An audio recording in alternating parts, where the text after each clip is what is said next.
میرے معزز سامعین حضرات، اللہ تعالی نے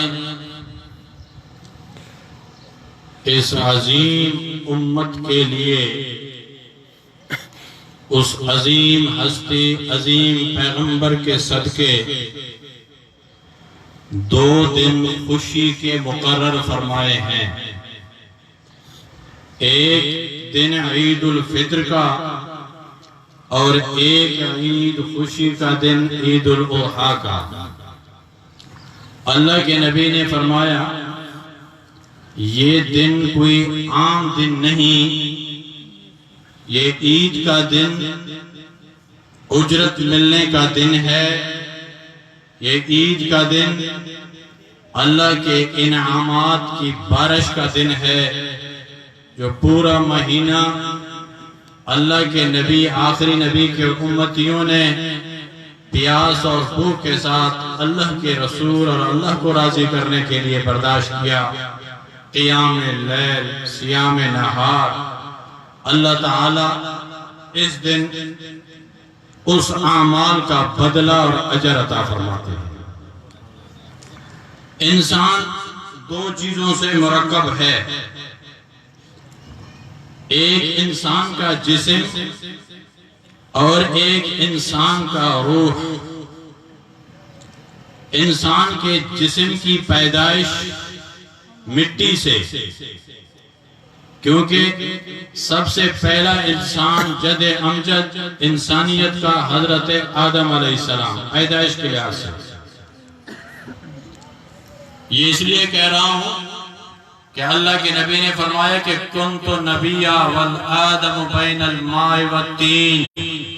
اے میرے امتیو، یہ نہ سمجھنا کہ آدم پہلے آیا ہے، محمد صلی اللہ علیہ وسلم بعد میں آیا ہے۔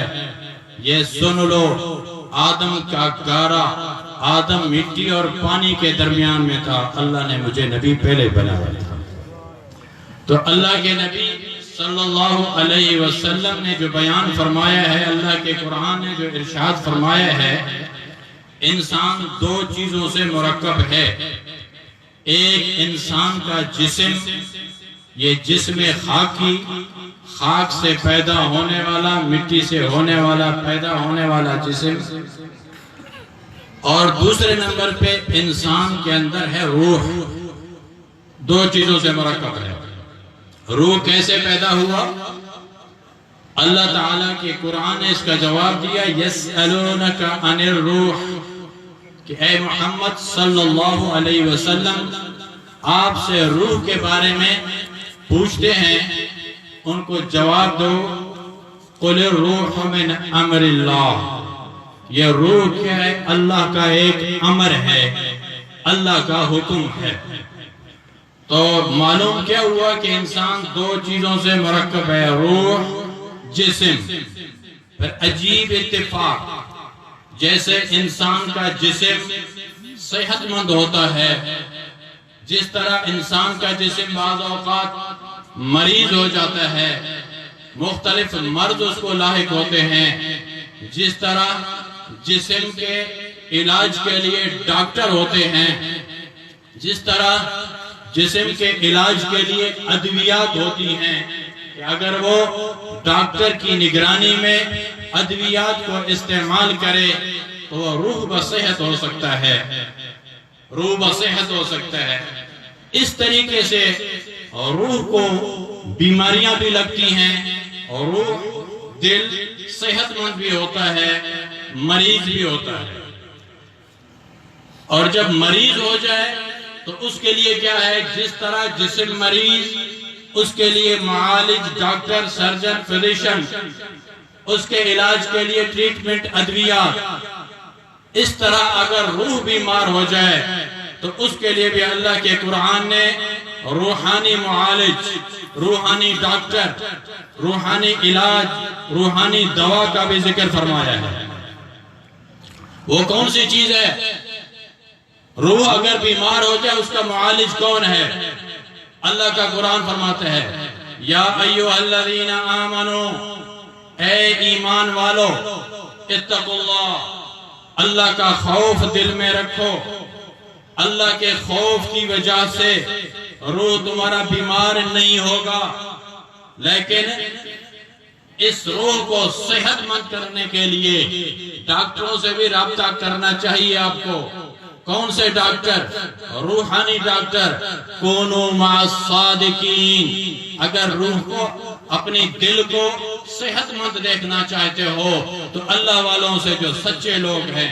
صادق کس کو بولتے ہیں؟ سچے کو، جو اپنے دعویٰ کے اندر سچے ہوتے ہیں۔ خالق ہمارا اللہ، مالک ہمارا اللہ، یہ صرف زبانی ان کا دعویٰ نہیں ہوتا، وہ اپنے کردار سے بھی ثابت کرتے ہیں کہ خالق بھی اللہ ہے، مالک بھی اللہ ہے، رازق بھی اللہ ہے۔ حرام کی طرف اس کے توجہ نہیں ہوتی، ان کی صرف توجہ اللہ کی ذات پہ ہوتی ہے۔ اس اللہ کی توجہ کی وجہ سے پوری دنیا ان کے پیچھے ہوتی ہے۔ اللہ والے جتنے گزرے ہیں، لاکھوں مریدین، لاکھوں ان کے متعلقین، علماء کے ہزاروں شاگردین، ظاہری طور پہ ان کے پاس اسباب نہیں، اسلحہ نہیں، ان کے پاس فوج نہیں، لیکن انہوں نے اللہ کے ساتھ رابطہ کیا ہوا ہے۔ اللہ نے پوری دنیا کو ان کے لیے مسخر بنا دیا۔ اس لیے اللہ نے فرمایا اگر روحانی طور پہ تو صحت مند رہنا چاہتا ہے، اور یہ بات پہلے ذہن میں رکھیں، مریض کو کوئی معاشرہ برداشت نہیں کرتا۔ ہر شخص کہتے جاؤ علاج کرو، گھر والے بھی اس کو ہاسپٹل میں داخل کرتے ہیں، محلہ بھی اس کو برداشت نہیں کرتا، خصوصاً وبائی اگر اس کو مرض ہو۔ اس طریقے سے قرآن اور اللہ کے نبی کے فرمان نے یہ واضح کر دیا جو روحانی طور پہ مریض ہے وہ جنت میں جا نہیں سکتا۔ اس لیے جنت میں جانے کے لیے صحت مند روح ہونا ضروری ہے، کیونکہ جسم فانی ہے، جسم یہاں رہ جائے گا، لیکن روح وہ چیز ہے جس کا تعلق قبر میں بھی ہوگا اور اس طریقے سے آخرت میں بھی ہوگا۔ یہ اور بات ہے کہ بعض اللہ کے جو خاص بندے ہیں جن کا تعلق اللہ کے ساتھ تھا، اللہ نے تو انہیں کے جسم کو بھی قیامت تک محفوظ فرما دیا۔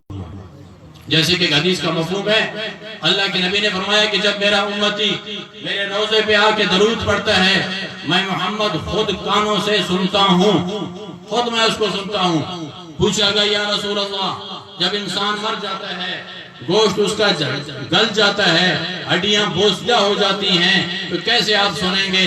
تو اللہ کے نبی نے فرمایا اللہ تعالیٰ نے جسم، انبیاء کے جسم کو زمین پر حرام کر دیا ہے، نبیوں کے جسم قیامت تک اپنے قبروں کے اندر صحیح سلامت، صرف انبیاء نہیں، اور جو انبیاء کے طریقے پر جس نے زندگی گزاری، جس نے قرآن اور حدیث پہ زندگی گزاری، اللہ تعالیٰ اس کے جسم کو بھی محفوظ فرماتا ہے۔ تو صحیح صحت مند جسم ہو، روح ہو تو جنت میں جائے گا، اور اگر روح اس کا بیمار ہے، روحانی بیماری کیا ہے؟ تکبر روحانی بیماری ہے، حسد روحانی بیماری ہے، حرام خوری روحانی بیماری ہے، شرک کرنا روحانی بیماری ہے، تو بیمار لوگ جنت میں، روحانی بیمار، جسمانی نہیں، روحانی بیمار جنت میں نہیں جا سکتے۔ علاج اپنا دنیا میں کر کے جائیں۔ ان کے معالج کون ہیں؟ اللہ کے قرآن نے فرمایا کونوا مع الصادقین، جو میرے سچے بندے ہیں، جن کو اللہ والا کہا جاتا ہے، ان کے ساتھ اپنا رابطہ رکھیں، اپنا علاج کرائیں، تاکہ جب قبر میں آپ جائیں تو آپ کا روح صحت مند ہو اور سوال اور جواب ٹیسٹ کے اندر کامیاب ہو کر کے سیدھا جنت میں داخل ہو جائے۔ خدا نخواستہ اگر روحانی بیماریاں لائق ہیں، بے عملی، بے نمازی، روزہ نہیں رکھا، پورا رمضان گناہوں کے ساتھ اس نے گزارا اور موت آ گئی، تو اس کے بعد کیا ہوگا؟ قرآن اور حدیث کو دیکھیں، ایسا شخص جنت میں جا نہیں سکتا جب تک اس کا علاج نہ ہو۔ اب علاج کہاں ہوتا ہے؟ علاج ہوتا ہے ہاسپٹل کے اندر، جسمانی مریض کا علاج ہاسپٹل میں، روحانی مریض کا علاج میں نے کہا تھا دنیا میں کہاں ہوتا ہے؟ اللہ والوں کے پاس۔ لیکن علاج نہ کرا سکا، پھر قبر میں اس کا علاج شروع ہوتا ہے۔ قبر کو بزرگوں نے ایمرجنسی وارڈ قرار دیا ہے۔ جب کوئی مریض ہاسپٹل میں پہنچتا ہے تو سب سے پہلے اس کو ایمرجنسی وارڈ میں لے جاتے ہیں، ہلکے سلکے کمپیوٹر اس کے ساتھ لپٹ جاتے ہیں، ابتدائی طبی امداد اس کو دیتے ہیں، انجیکشن لگایا، ڈرپ لگائی، تاکہ بڑے ڈاکٹروں کے آنے تک کچھ نہ کچھ اس کو سکون ملے، اصل علاج اس کا بڑے ڈاکٹر کریں گے، پوری ڈیٹیل اسے مانگیں گے، یہ مرض تمہارا موروثی ہے، یہ مرض تمہیں لائق ہوا ہے، تمہارے باپ کو بھی تھا، کب ہوا ہے، ٹیسٹ رپورٹیں آئیں گی، پھر بڑے سرجن اس کا علاج کریں گے۔ اس طریقے سے روحانی مریض جو گناہگار ہے اس کا ابتدائی علاج، اس کے لیے ایمرجنسی وارڈ قبر ہے، کہ قبر کے اندر ابتدائی ہلکے سلکے 3 سال ہوتے ہیں، 3 سالوں کے بعد اس کی ٹریٹمنٹ شروع ہو جاتی ہے، اس کا فیصلہ آ جاتا ہے، ڈیٹیل بڑے سرجن کریں گے، قیامت کے اندر کے بعد جہنم کے اندر یا جنت کے اندر انعام ملے گا۔ وہ ایمرجنسی وارڈ میں کیا ہوتا ہے؟ قبر کے اندر 3 سال ہوتے ہیں، مریض سے 3 سال، روحانی مریض جس کی زندگی گناہوں سے گزری ہے۔ من رب کا، تیرا رب کون ہے؟ ہلکے سوال، ڈیٹیل نہیں۔ من نبیوں کا، تیرا نبی کون ہے؟ ماں دینوں کا، تیرا مذہب کیا ہے؟ اگر اللہ اور اللہ کے رسول کے ساتھ اس کا تعلق تھا، زندگی اس کی اللہ اور اللہ کے رسول کے احکامات کے مطابق گزری، وہ تو نعرہ لگا کے کہے گا ربی اللہ، میرا رب وہ ہے جو دنیا کو پالنے والا ہے، میرا اللہ وہ ہے جو سب کا رب ہے۔ اور دوسرا سوال ہوگا من نبیوں کا، اور بعض روایات کے مطابق اللہ کے نبی کی صورت مبارک سامنے آ جاتی ہے، پردے ہٹ جاتے ہیں، روضہ اقدس سے اللہ کے نبی کا دیدار ہوتا ہے۔ جس نے زندگی نبی کے شریعت کے مطابق گزاری، اللہ کے نبی کو دیکھ کر کے بہار ہو جائے گا، کیا کہے گا؟ ہاذا نبی، ہاذا نبی محمد صلی اللہ علیہ وسلم، یہ میرا نبی ہے، یہ میرا محمد ہے، یہ تو اس کے لیے میں قربان، اس کے لیے میں نے زندگی گزاری، یہ میرا نبی ہے۔ وہ تو بہار ہو جائے گا۔ ماں دینوں کا، میرا دین کیا ہے، تیرا دین کیا ہے؟ وہ بولے گا دینی الاسلام، میرا مذہب اسلام ہے، میں مسلمان ہوں۔ یہ 3 سالوں کے جواب دے دیے۔ اگر خدا نہ واسطہ ایکسیڈنٹ میں کوئی مریض ہسپتال میں پہنچتا ہے، خاص اس کو زخم نہیں ہوتے، تو اس کو بولتے ہیں آپ اے سی والے کمرے میں بیٹھ جائیں، ڈاکٹر صاحب آ کر کے آپ کو چیک کرے گا۔ وہ ایسے روم میں بیٹھا ہوا ہوتا ہے۔ 3 سالوں کے جواب دیے، قبر کے اندر ایسی روم میں پہنچ جائے گا۔ اللہ کے نبی نے فرمایا ان سالوں کا جواب اس نے دے دیا، فرشتے فرمائیں گے نوم، نوم کا نام العروس، تو نے اپنے رب کا نام قبر میں لیا۔ اس قبر کے اندر، اس ایمرجنسی وارڈ کے اندر، ایمرجنسی حالت کے اندر اپنے نبی کو پہچانا۔ اب نوم، اس اے سی والے کمرے میں، اس سہولت والے کمرے میں اس کو قبر نہ سمجھیے، اس کو اپنی جو ہے نا سہولت کی جگہ سمجھے۔ نوم، سو جا۔ کس طرح سو؟ کا نام العروس، جیسے شادی کی رات پہ دلہا دلہن کے ساتھ سوتا ہے، نرم بستروں پہ، خوشبوؤں کے درمیان۔ اب سو جا تو سو جا، کا نام العروس، جیسے شہزادہ اور دلہا سوتا ہے، ایسے سو جا قیامت کی صبح۔ اور اگر خدا نہ خواستہ وہ جواب نہ دے سکا تو اس کا علاج اس ایمرجنسی وارڈ میں شروع ہو جاتا ہے۔ وہ کس طرح شروع ہو جاتا ہے؟ جیسے دنیا میں مریض کو ایمرجنسی وارڈ میں ٹریٹمنٹ بھی دی جاتی ہے، ادویات بھی دی جاتی ہیں، انجیکشن بھی لگایا جاتا ہے اور ڈرپ بھی لگائی جاتی ہے۔ اس روحانی مریض کو جو دنیا میں اپنا اللہ والوں سے علاج نہ کرا سکا، جب قبر میں پہنچے گا اس کا علاج شروع ہو جائے گا۔ علاج کس طرح ہوگا؟ انجیکشن لگیں گے، ڈرپ لگیں گے۔ انجیکشن کون لگائے گا؟ اللہ کے نبی نے فرمایا قبر کے اندر بچھو پہنچ جاتے ہیں، قبر کے اندر سانپ پہنچ جاتے ہیں۔ وہ سانپ اتنے زہریلے کہ اللہ کے نبی نے فرمایا اگر اللہ اپنے قدرت سے قبر کے سانپ کو جس دنیا میں بھیجے، دھرتی پہ ایک اگر وہ ڈسے، ایک بار ڈسے، قیامت تک یہ دھرتی کوئی سبزہ اگا نہیں سکے۔ اسی ایمرجنسی وارڈ میں اس روحانی مریض کے لیے یہی علاج کہ یہ انجیکشن لگائیں گے۔ بچھو، کتنے بچھو؟ دنیا میں جو بھی چیز ہے آخرت کی نقل ہے، ایک مثال دی گئی ہے۔ آخرت کے بچھو قبر کے کتنے ہوں گے؟ اللہ کے نبی نے فرمایا دنیا کا خچر جتنا ہوتا ہے، گدے سے بڑا خچر، تو آخرت اور قبر کے بچھو خچر کے برابر ہوں گے، سانپ اونٹ کے برابر ہوں گے، اتنے زہریلے ہوں گے کہ سانپ اس کے لیے ڈرپ ہے، بچھو اس کے لیے انجیکشن ہے۔ یہ اس کا سلسلہ قیامت تک چلتا رہے گا۔ اس لیے اللہ کے قرآن نے کیا فرمایا؟ یا ایھا الذین آمنوا اتقوا اللہ، اے ایمان والو اللہ سے ڈرو، قد افلح من تزکا، کامیاب وہ ہوا جس نے دنیا میں تزکیہ کرایا. اور تزکیہ کا معنی ہے علاج، درست کرنا، اپنے آپ کو سنوارنا. جو سنور گیا وہ فلاح پا گیا. جس نے اپنے آپ کو نہ سنوار سکا، مرض میں مبتلا رہا، شرک کے، بدعت کے، بے نمازی کے، تکبر کے، حرام خوری کے مرض میں مبتلا رہا، پھر اس کا علاج ایمرجنسی وارڈ میں بھی ہوگا، اور قبر کے اندر بھی ہوگا، اور جہنم کے اندر بھی ہوگا. تو اس لیے اللہ نے فرمایا قد افلح، فلاح پا گیا وہ جس نے زندگی میں اپنے آپ کو سنوارا. فلاح کی معنی کیا ہے؟ فلاح کی کئی معنی، اصل میں اس کے معنی کھولنے کے. کیا مطلب؟ جس نے اپنے آپ کو دنیا میں سنوارا، اعمال درست کیے، روحانی علاج کرایا، افلاح فلاح پا گیا، اس کے لیے کامیابی کے دروازے کھل گئے. جس کا تعلق علماء سے ہوگا، جس کا تعلق اللہ والوں سے ہوگا، جس کا تعلق روحانی رہبروں اور معالجوں سے ہوگا. اللہ کے قرآن نے فرمایا قد افلح، وہ کامیاب ہو گیا. فلاح کے دروازے اس کے لیے کھل گئے، کامیابی کے دروازے اس کے لیے کھل گئے، سکون کے دروازے کھل گئے، اطمینان کے دروازے کھل گئے. الا ان بذکر اللہ تطمئن القلوب. اللہ کے قرآن نے واضح بیان فرمایا اے دنیا کے اسباب میں سکون نہیں، یہ کروڑوں اور اربوں میں، بینک بیلنسوں میں، گاڑیوں میں، بنگلوں میں، کرسی میں، اقتدار میں اللہ نے سکون نہیں رکھا. اللہ کا قرآن کہتا ہے سکون اگر ہے تو میرے ذکر کے اندر ہے. ذکر اللہ کی کئی معنی آتے ہیں. ذکر کے مراد سے مراد اللہ کی یاد، ذکر اللہ سے مراد اللہ کا قرآن. ذکر کا لفظ قرآن پر بھی بولا گیا ہے. تو ذکر اللہ کا ذکر. دنیا میں اگر روحانی بیمار ہو، جیسے میں نے کہا معالج کے پاس جائے. معالج کون ہے؟ اللہ والا. اس کی ٹریٹمنٹ، علاج کیا ہے، دوا کیا ہے؟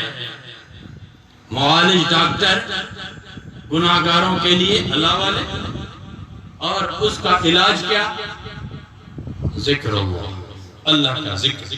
یہ ذکر وہ چیز ہے کہ علماء نے اس کے دنیا کے 99 فائدے گنوائے. 99 فائدے. اور سب سے بڑا فائدہ کیا ہے؟ اگر تم اللہ کو یاد کرو گے اللہ تمہیں یاد کرے گا. فرش پہ بیٹھ کے اللہ اللہ کر رہا ہے، لوگوں کے مجمع کے درمیان میں دلی تعلق اللہ کے ساتھ ہے. اللہ کے عرش پہ مجمع لگا ہوا ہے پاک فرشتوں پر، اللہ تعالیٰ وہاں اس کا ذکر فرما رہے ہیں. اس فائدے سے اور کیا فائدہ ہو سکتا ہے؟ اطمینان قلب، سکون. الذکر ینور الوجہ والقلب. ذکر اللہ سے دل روشن ہوتی ہے، ذکر اللہ سے چہرہ روشن ہوتا ہے، ذکر سے انسان کا دل زندہ ہوتا ہے، دل جاندار بن جاتی ہے. ابو الحسن نوری رحمۃ اللہ علیہ ایک وقت کے ولی گزرے، بڑے اللہ والے گزرے ہیں. کسی شخص نے سوچا کہ بھئی روحانی طور پہ اپنے آپ کو ولی سمجھ رہا ہوں، کیوں نہ جاؤں اس اللہ والے کے پاس علاج کے لیے. روانہ ہوا، پیدل سفر تھا، راستے میں کہیں تھک گیا، شہر بھی قریب تھا. اس نے کہا کہ رات کو کچھ سو لیتا ہوں، صبح سویرے تازہ دم ہو کر کے اللہ والے کی خدمت میں پہنچوں گا. جب سو گیا، آنکھ لگ گئی، دیکھتا ہے کہ دو پرندے آپس میں بول رہے ہیں، اور بعض فرماتے نہیں جاگتے ہوئے اس نے سن لیا. اور پرندوں کا بولنا یہ کوئی بڑی بات نہیں ہے. اللہ کا قرآن فرماتے ہیں جس تم لوگ بولیاں بولتے ہو پرندے بھی بولتے ہیں، سمجھتے ہیں ایک دوسرے کے مفہوم کو، باتوں کو سمجھتے ہیں. یہ ضروری نہیں کوئی براہی بولے، بلوچی بولے، اردو بولے، ان کا ایک اپنا انداز، اپنے الفاظ ہوتے ہیں. تو آپس میں بول رہے ہیں. اور بعض اوقات اللہ تعالیٰ پرندوں کی زبان اور بولیاں انسانوں کو بھی سمجھواتے ہیں، سنا دیتے ہیں. جیسے داؤد علیہ السلام کا موجزہ تھا کہ منطق الطیر، پرندوں کی باتیں وہ سمجھتا تھا. تو اس اللہ والے نے دیکھا، اللہ والے کی خدمت میں بھی جا رہا ہے، پہنچا نہیں ہے. جب انسان اللہ کا ہو جاتا ہے پھر تو دنیا کے راز اللہ اس کے سامنے فاش کر دیتا ہے. حضرت احمد سرندی رحمۃ اللہ علیہ کے بارے میں آتا ہے جب وہ مسجد سے نکلے دیکھا کہ جو جوتے رکھے ہوئے تھے عجیب انداز میں بڑے ترتیب سے رکھے ہوئے تھے، اس طرف کچھ، اس طرف کچھ، اس طرف. تو حضرت نے پوچھا آج کوئی تبدیلی آئی ہے، کیا وجہ ہے کہ جوتے اور کسی اور ترتیب سے رکھے ہوئے ہیں؟ تو انہوں نے فرمایا کہ ایک بچہ آیا ہے، محمد معصوم اس کا نام تھا، اور غالباً یہ کہ حضرت احمد ہی کا لڑکا، وہ آیا ہے اور اس نے جب جوتوں کو دیکھا تو اس نے کہا کہ بھئی میں آپ کو بتاتا ہوں اصحاب یمین کون ہیں، اصحاب شمال کون ہیں۔ اس جوتوں کو ادھر کر دیا، اس کو ادھر کر دیا۔ اصحاب یمین کس کو بولتے ہیں؟ جن کا اعمال نامہ قیامت کے دن دائیں ہاتھ میں ہوگا، اور اصحاب شمال وہ ہیں جن کا اعمال نامہ پیٹھ کے پیچھے بائیں ہاتھ میں دیا جائے گا، یعنی وہ جہنم میں ہونے کی نشانی ہوگی۔ جس کا اعمال نامہ دائیں ہاتھ میں ہوگا وہ جنتی ہونے کی نشانی ہے۔ کہتا ہے یہ اصحاب یمین ہے، یہ اصحاب شمال ہے۔ جب حضرت احمد فردی نے دیکھا چونک گئے، فوراً اپنے مرشد کے پاس گئے، حضرت بڑا ظلم ہو گیا ہے۔ فرمایا کیا؟ کہتے محمد معصوم آیا ہے، اس نے آ کر پہلے اس کا نام اور تھا، وہ آیا اور اس نے اصحاب یمین اور شمال کو جدا کر کے دکھایا ہے۔ حضرت نے فرمایا پریشان ہونے کی ضرورت نہیں، مرشد نے کہا ایک دن میرے پاس بھیج دو، یہ کشف سارا ختم ہو جائے گا۔ فرمایا میں بھی یہی چاہتا ہوں کہ اس کا کشف ختم ہو جائے۔ جب بھیجا اس کے پاس تو حضرت نے کوئی دم نہیں کیا، بلکہ فرمایا کہ جو بازار کا ہوٹل ہے اسے کھانا لے کر گیا۔ بازار کا ہوٹل کا کھانا اور چائے آگئی، اس کو کھلایا حضرت نے۔ فرمایا ابھی جاؤ، پوچھا احمد فردی سے 2 دن کے بعد کیا پوزیشن ہے؟ فرمایا جناب اس کا سارا کشف ختم ہو گیا۔ کیونکہ اللہ والے یہ نہیں چاہتے کہ ہمیں کشف ہو، ہماری کرامت ہو، لوگوں کے سامنے واضح ہو۔ امام ابو حنیفہ رحمۃ اللہ علیہ کے سامنے جب کوئی وضو کرتا تھا تو ان کو پتہ چلتا تھا کہ اس وضو کرنے کے ساتھ فلانا گناہ اس کو گر رہا ہے۔ پھر اس نے 2 رکعت نفل پڑھ کر کے اللہ کے سامنے رو کر کے دعا مانگی، یا اللہ لوگوں کے عیب میرے سامنے آ رہے ہیں، یا اللہ یہ جو پوزیشن ہے، یہ جو صلاحیت ہے، یہ جو استعداد ہے مجھ سے واپس لے لے۔ ابو حنیفہ خود دعا کر کے اپنے کشف کو ختم کرا تھا۔ یہ تھے اللہ والا۔ تو ابو الحسن نوری رحمۃ اللہ علیہ کی زیارت کے لیے جا رہے ہیں تو پرندوں کی آواز اس نے سنی۔ پرندے کہہ رہے ہیں کہ یار بڑا حادثہ ہو گیا ہے، سانیہ ہو گیا ہے۔ کیا سانیہ ہوا؟ کہ ابو الحسن نوری فوت ہو گیا۔ اب جو جانے والا اپنی اصلاح کے لیے جا رہا تھا وہ بڑا پریشان ہوا، کئی دنوں سے پیدل سفر کیا ہے اللہ والے کی زیارت کے لیے اور ان کا انتقال ہو گیا۔ اس نے کہا بس اللہ کو منظور ہے کم سے کم جنازے میں تو شرکت کرو۔ تیز تیز روانہ ہوا۔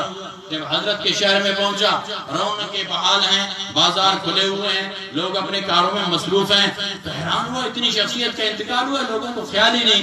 آ گیا دربار میں تو حضرت زندہ بیٹھے ہوئے، حیران ہوئے، پریشان ہے سب۔ عرض کیا حضرت پہلے تو یہ میرا عقدہ حل فرمائیں، میرا عقدہ حل فرمائیں کہ میں آپ کی زیارت اور اصلاح کے لیے آ رہا تھا۔ راستے میں پرندوں نے آپس میں باتیں کی، میں سمجھ گیا کہ حسن نوری فوت ہو گیا ہے، آپ زندہ بیٹھے ہیں۔ فرمایا تیرا سننا بھی سچ، پرندوں کا بولنا بھی سچ۔ مجمع حیران ہو گیا کیسے سچ ہے؟ حضرت بیٹھے ہوئے ہیں، زندہ ہیں۔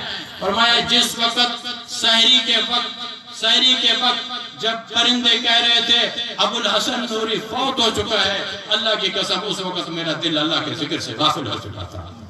روحانی طور پہ، روحانی عالم کے اندر میں چونکہ مردہ شمار ہو چکا تھا، اس لیے جو اعلان ہوا ہے روحانیت کے اندر صحیح ہوا ہے۔ تو معلوم کیا ہوا کہ دل زندہ ہوتا ہے اللہ کے ذکر کے ساتھ، اطمینان ملتا ہے اللہ کے ذکر کے ساتھ، روحانی علاج ہوتا ہے اللہ کے ذکر کے ساتھ۔ اور وہ ذکر اللہ کا مرکز کہاں ہے؟ اللہ کے گھر، مساجد، اللہ کے گھر۔ یہ جو مساجد اللہ کے ذکر کے گھر ہیں، آج دنیا جو بے سکونوں کے اندر ہے، پوری دنیا پریشان ہے ایک وبا سے۔ اللہ تعالیٰ ہمارے پاکستان کو، امت مسلمہ کو اس وبا سے محفوظ فرمائے۔ ظاہر ہے کہ اس پریشانی کی وجہ یہ ہے کہ ہمارا تعلق اللہ سے نہیں۔ اللہ سے اگر تعلق ہو، اس پہ یقین ہو، وبائیں کچھ نہیں کر سکتی۔ یہ اور بات ہے کہ اللہ کے نبی کے ارشادات سے معلوم ہوتا ہے کہ احتیاطی تدابیر اختیار کرنا انتہائی ضروری ہے۔ اللہ کے نبی نے احتیاط فرمائی، اللہ کے نبی نے احتیاط فرمائی ہے، حضرت عمر نے احتیاط فرمائی ہے، صحابہ کرام سے احتیاط ثابت ہے۔ تو اس لیے جو احتیاطی تدابیریں تھی، جو ملک کے اندر ایک افواہ ہوئی، علماء کرام نے سرکار کے ساتھ تعاون کیا، جو ہدایات ملی ان کے مطابق عمل کیا، لیکن ابھی جو باتیں سامنے آ رہی ہیں یہ بڑا حرامی کرونا ہے، بڑا ہوشیار کرونا ہے۔ بازار بھری ہوئی ہے، وہاں کرونا مجمع میں نہیں ہوتا۔ آج صبح سویرے اسسٹنٹ کمشنر نے مجھے فون کیا، بیان مختصر، مجمع کو روک دو، ہاتھ نہ ملائیں، بغل گیر نہ ہو کیونکہ کرونا ہوگا۔ اعلانات ہو رہے ہیں ٹی وی کے اندر، مجمع دور ٹھہرے۔ اگر جلوس ہوتا ہے سندھ کے اندر ہزاروں اور لاکھوں کا، وہاں کرانے کا خدشہ نہیں ہے۔ اگر اعتکاف کے اندر 10 آدمی بیٹھے ہوئے ہوتے ہیں، اس کی رپورٹ اوپر جاتی ہے کہ مسجد میں اعتکاف میں لوگ بیٹھے ہوئے ہیں۔ میں نہیں کہتا احتیاط نہ کی جائے، لیکن مذہب اور مسلک ایمان پہ بھی حملہ نہ ہو۔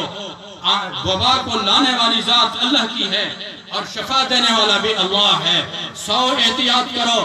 اگر اللہ کی طرف سے فیصلہ ہوا کہ بھئی بیمار ہونا ہے تو ہو کر کے رہے گا، احتیاط کرنی ہے، لیکن یقین اللہ کی ذات پہ ہے۔ شفا ملے گی مسجدوں سے، شفا ملے گی نمازوں میں، شفا ملے گی قرآن سے، شفا ملے گی اللہ کے دربار سے۔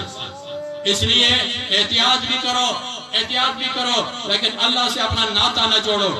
افطار پارٹیاں ملک میں ہوئی، خود سرکاری اجلاس ہوئے۔ میں تو کہتا ہوں اسسٹنٹ کمشنر نے کہا کہ احتیاطی تو ملکی حکم ہے، میں اس کی بات نہیں کرتا، صرف مثال دیتا ہوں۔ ہم نے قالینیں نکالی کہ مسجد کے قالینوں کے اندر کرونا ہے، نکالو۔ ہم نے ہر دن مسجد دھوئی۔ خود اسسٹنٹ کمشنر کے دفتر میں جو 35 سالہ صوفہ سیٹ پڑا ہوا ہے، میں آج عید کے دن کہتا ہوں اس کو چیک کیا جائے تو پورے ضلع کچھی کا کرونا ایک طرف ہوگا، اے سی کے دفتر کا کرونا ایک طرف ہوگا۔ تو اس لیے دفتروں کے اندر کوئی کرونا نہیں ہے۔ میں تو کہتا ہوں ہم کچھی والوں کو، بھاگ والوں کو کرونا سے اتنا خطرہ نہیں ہے جو ہمیں کرپٹ افسروں سے خطرہ ہے۔ یہ پبلک ہیلتھ کا محکمہ آپ کے سامنے ہے۔ یہ جو پہاڑ کا تالاب کا پانی ہم پی رہے ہیں، جراثیم نہیں ہے بلکہ اٹھا کے جو اس میں گھاس اگا ہوا ہے، اس گھاس میں زندہ کیڑے ہیں۔ کہاں ہے ہمارا ڈپٹی کمشنر؟ کہاں ہے ہمارا ایکسین؟ کہاں ہے ہمارا اندھا اے سی؟ نہیں دیکھتا، پبلک ہیلتھ کو نہیں کہتا۔ یہ اربوں کے اربے خرچ ہوئے، پائپ لائن لگے، 2 نمبر پائپ لگے، پورے شہر کو اکھاڑا گیا، پانی کا ایک قطرہ نہیں ملا۔ یہ اربوں روپے افسروں کے پیٹ میں گئے، یہ اربوں روپے ٹھیکیداروں کے پیٹ میں گئے۔ عوام وہی بیمار زدہ، جراثیم زدہ، کیڑوں والا پانی آج بھی پی رہی ہے۔ ہمیں کرونا سے اتنا خطرہ نہیں، اللہ ہماری حفاظت کرے گا۔ ہمارے لیے پانی کا بندوبست کیا جائے۔ یہ جو کرپشن ہو رہی ہے میونسپل کمیٹی آپ کے سامنے ہے، آج میں گارنٹی کے ساتھ کہتا ہوں، تعلیم یافتہ لوگوں نے دیکھا کہ 1 سال پہلے اس عیدگاہ کے لیے 6 لاکھ روپے کا ٹینڈر ہوا، مسجد کی مرمت ہوگی۔ اللہ کے گھر سے نہیں یہ چل رہے تو ملک میں کرونا ہوگا نہیں ہوگا؟ 6 لاکھ کا ٹینڈر، 6000 کا چونا لگا کر کے یہ لاکھوں روپے اڑائے جا رہے ہیں۔ اندھے ہیں کرپشن والے، نیب والے اندھے ہیں۔ مجھے دکھ ہوتا ہے مقامی ان لوگوں سے جو رپورٹر ہوتے ہیں، جو سی آئی اے والے ہوتے ہیں۔ ایک دیندار سی آئی اے کا بھاگ کا آدمی ہے، اس نے اوپر یہ بھی رپورٹ کیا کہ فلاں مسجد میں جماعت ہو رہی ہے، 50 سال کا ایک بوڑھا بھی آ رہا ہے، اس کو گرفتار کرو۔ اس کو شرم نہیں آتی؟ یہ جو کرپشن ہو رہی ہے اس کی رپورٹ کو نہیں دیتا؟ یہ پانی کا مسئلہ ہے، اس کا رپورٹ نہیں دیتا؟ یہ جو کل تک روڈ لوٹے جا رہے ہیں، اس میں لیویز کے اہلکار ملوث ہیں، میرے پاس ثبوت موجود ہے، ان کے لیے کوئی نہیں ہے۔ تو اس لیے یہ کرونا فائدہ مند ہوا ہے ان لوگوں کے لیے جو کرپٹ ہیں۔ پوری حکومت کی توجہ، نیب کی توجہ، افسروں کی توجہ، کرونا اور اندر سے ملک کو لوٹا جا رہا ہے۔ اس لیے میں اللہ سے درخواست کرتا ہوں، اللہ ہمارے اس عالم اسلام سے، پاکستان سے کرونا کی وبا کو دور کرے اور ان کرپٹوں کا مواخذہ دنیا میں ہو۔ اللہ ان کو ہدایت کرے، اگر ہدایت نصیب ہے، نصیب نہیں ہے تو اللہ ان کو دنیا اور آخرت میں ذلیل کرے۔ وآخر دعوانا